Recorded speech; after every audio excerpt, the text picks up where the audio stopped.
नमस्कार विद्यार्थी मित्रांनो, आज आपण इयत्ता चौथीच्या पुनर्रचित अभ्यासक्रमातील आपल्या सभोवतालचे जग भाग 1 या पाठ्यपुस्तकातील ठेवा निसर्गाचा या पाठ्यांशातील माती आणि पाणी या घटकांविषयी माहिती जाणून घेऊया. पर्यावरणातील पाणी आणि माती हे दोन अतिशय महत्त्वाचे घटक आहेत. पाणी म्हणजे चैतन्य, पाणी म्हणजे जीवन. त्याचप्रमाणे माती म्हणजे मृदा, जी जीवसृष्टीसाठी अत्यंत महत्त्वाची आहे. तर चला तर विद्यार्थी मित्रांनो, पाणी आणि माती या दोन गोष्टींची माहिती आपण ठेवा निसर्गाचा या पाठातून जाणून घेणार आहोत.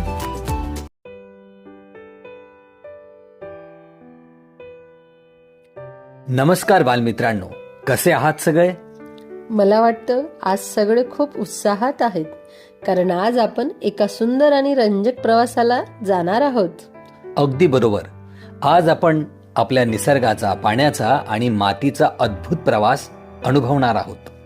विद्यार्थी मित्रांनो, निसर्ग म्हणजे नेमकं काय असा प्रश्न आपल्याला पडला असेल तर निसर्ग म्हणजे आपल्या आजूबाजूला असलेले झाडे, नद्या, पर्वत, हवा, पाऊस, माती, प्राणी, पक्षी आणि संपूर्ण पर्यावरण म्हणजे निसर्ग हा आपल्या जीवनाचा खरा खजिना आहे. खूप छान, अगदी खरंय. आणि या खजिन्यातील सर्वात मौल्यवान गोष्ट म्हणजे पाणी.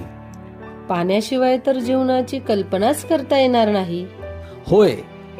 चला तर मग एका छोट्याशा पाण्याच्या थेंबाशी गप्पा मारूयात. समजा एक पाण्याचा थेंब आपल्याशी बोलतोय. हॅलो मित्रांनो, मी छोटासा पाण्याचा थेंब. मी कधी नदीत वाहतो, कधी तलावात साठतो, कधी विहिरीत विसावतो आणि कधी तुमच्या घराच्या नळातून बाहेर येतो. मी तुमच्या जीवनासाठी खूप महत्वाचा आहे, त्यामुळे मला वाया घालवू नका.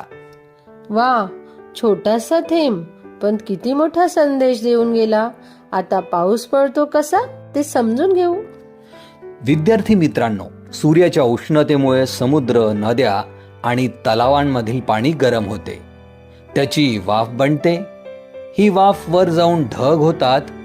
ढग जड झाले की पाऊस पडतो. म्हणजे हा पाण्याचा सतत चालणारा प्रवास आहे. होय, त्यालाच जलचक्र म्हणतात. पावसाचं पाणी कुठे कुठे जातं बरं? विद्यार्थी मित्रांनो, तुम्ही शाळेची घंटा वाजल्यावर जसे वेगवेगळ्या दिशांना आपल्या घरी जातात, तसंच पावसाचं पाणीही वेगवेगळ्या दिशांना जातं. काही नदीत वाहतं, काही तलावात साठतं आणि काही जमिनीत मुरतं. पृथ्वीवर तर खूप पाणी आहे, मग पाणी वाचवण्याची गरज का आहे? बरोबर आहे. जरी पृथ्वीचा 71% भाग हा पाण्यानं व्यापलेला असला तरी पृथ्वीवरील बहुतेक पाणी खारट आहे. पिण्यासाठी योग्य पाणी खूपच कमी प्रमाणात आहे. म्हणजे आपल्याला दिसतं तितकं पाणी प्रत्यक्षात उपयोगाचं नसतं. बरोबर. कल्पना करा की पृथ्वीवरील सर्व पाणी एका मोठ्या पिंपात आहे. त्यातील पिण्यायोग्य पाणी फक्त एका थेंबा एवढं आहे. बाप रे, म्हणजे पाण्याचा प्रत्येक थेंब खूप मौल्यवान आहे. म्हणूनच पाण्याची बचत करणं देखील तेवढंच महत्वाचं आहे. आपल्याला पाणी कुठून मिळतं ते जाणून घेऊ. नदी, विहीर, तलाव, धरण, हातपंप, कूपनलिका ज्याला आपण बोरवेल म्हणतो, झरा, धबधबा अशा अनेक ठिकाणाहून आपल्याला पाणी मिळतं. यांनाच आपण पाण्याचे स्रोत म्हणतो. हो का? पूर्वी लोक पाणी कसं साठवत असतील बरं? पूर्वी लोक खूप शहाणपणाने पाणी साठवत. म्हणजे तलाव, विहिरी, बंधारे, किल्ल्यांवरील टाके आणि हौद याचा उपयोग केला जात असे. म्हणजे आपल्या पूर्वजांनी पाण्याचं महत्त्व खूप आधीच ओळखलं होतं. अगदी बरोबर. आजही आपल्याला त्यांच्याकडून शिकण्यासारखं खूप सारं आहे. घरात पाणी कशात साठवलं जातं हे तर आपल्याला माहीतच आहे. हो, आपण घरात रांजण, माठ, बादली, घागर, पाण्याची बाटली, पिंप आणि टाकी यासारख्या भांड्यांमध्ये पाणी साठवत असतो. पण अनेकदा न कळत आपण पाणी वाया घालवतो. होय. उदाहरणार्थ दात घासताना नळ चालूच ठेवणे, गळणारा नळ दुरुस्त न करणे किंवा गरजेपेक्षा जास्त पाणी वापरणे. मित्रांनो, मग पाणी वाचवण्यासाठी आपण काय काय करू शकतो ते जाणून घेऊया. आपण दात घासताना ग्लास वापरू शकतो, बादलीने आंघोळ करू शकतो, उरलेलं पाणी झाडांना घालू शकतो आणि पावसाचं पाणी देखील साठवू शकतो. हे उपाय तर अगदी सोपे आहेत. होय. आपण पाणी शुद्ध करण्याबद्दलही जाणून घेणं आवश्यक आहे. डोळ्यांना स्वच्छ दिसणारं पाणी नेहमीच सुरक्षित असतं का? तर नाही, त्यामध्ये जंतू असू शकतात. अगदी बरोबर. मग पाणी शुद्ध कसं करतात?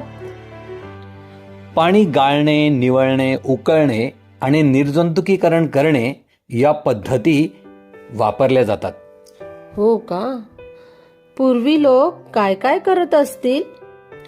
पूर्वी लोक कडुनिंब, तुळस, आवळा, जांभूळ आणि निर्मळीच्या बिया वापरून पाणी स्वच्छ करत, कारण बऱ्याच वेळा पाणी अशुद्ध, अस्वच्छ असायचं.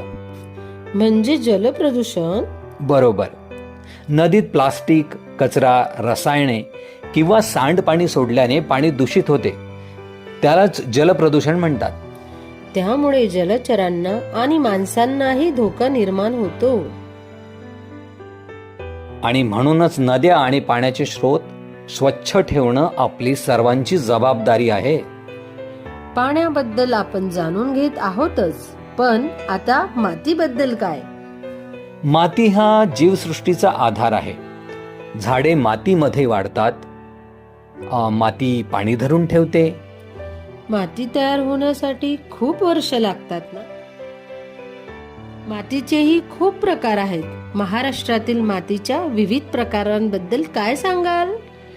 महाराष्ट्रातील मातीचे विविध प्रकार, जसं की गाळाची माती, काळी माती, तिला आपण रेगूर माती देखील म्हणतो, लाल माती, लेटेराइट माती, ज्याला जांभ्या खळकाची माती असं देखील म्हणतात, डोंगराळ माती, दलदलीची माती, पीठ माती, शाळू माती, हे काही मुख्य प्रकार आपल्याला सांगता येतील.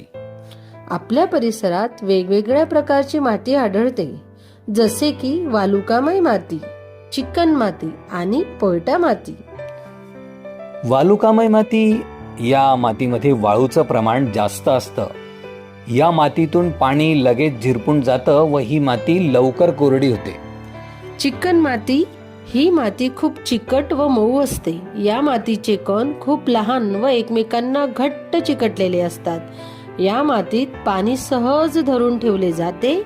या मातीचा उपयोग पिकांच्या वाढीसाठी व विविध वस्तू तयार करण्यासाठी होतो. पोयटा माती, वालुकामय माती आणि चिकण माती आणि गाळ यांच्या मिश्रणातून पोयटा माती तयार होते. ही माती पाणी धरून ठेवते, त्यामुळे जमिनीत ओलावा राहतो. या मातीचा उपयोग पिकांच्या वाढीसाठी देखील होतो. हो का? मातीची धूप कशी थांबवता येईल? झाडे आणि गवतांमुळे झाडाची मुळे मातीला घट्ट पकडून ठेवतात. म्हणजे झाडे लावणे हे माती संवर्धनासाठीही महत्वाचे आहे. अगदी बरोबर. मुलांनो, आता तुम्ही विचार करा, तुम्हाला उजाड आणि विनाशकारी भविष्य हवं आहे की हिरवगार आणि समृद्ध भविष्य? जर हिरवगार भविष्य हवं असेल तर आजपासूनच पाणी आणि माती जपायला सुरुवात करायला पाहिजे. नक्कीच. चला तर मग एक शपथ घेऊया. मी शपथ घेते की मी पाण्याचा वापर जपून करेन. पाण्याचा एकही थेंब वाया घालवणार नाही. मी पाणी आणि मातीचा ठेवा जपेन. मी माझ्या मित्रांना आणि कुटुंबालाही पाणी बचतीसाठी प्रेरित करेन. मुलांनो, लक्षात ठेवा, पाणी म्हणजे जीवन आणि निसर्ग म्हणजे आपल्या भविष्याचा आधार. ठेवा निसर्गाचा आधार जीवनाचा.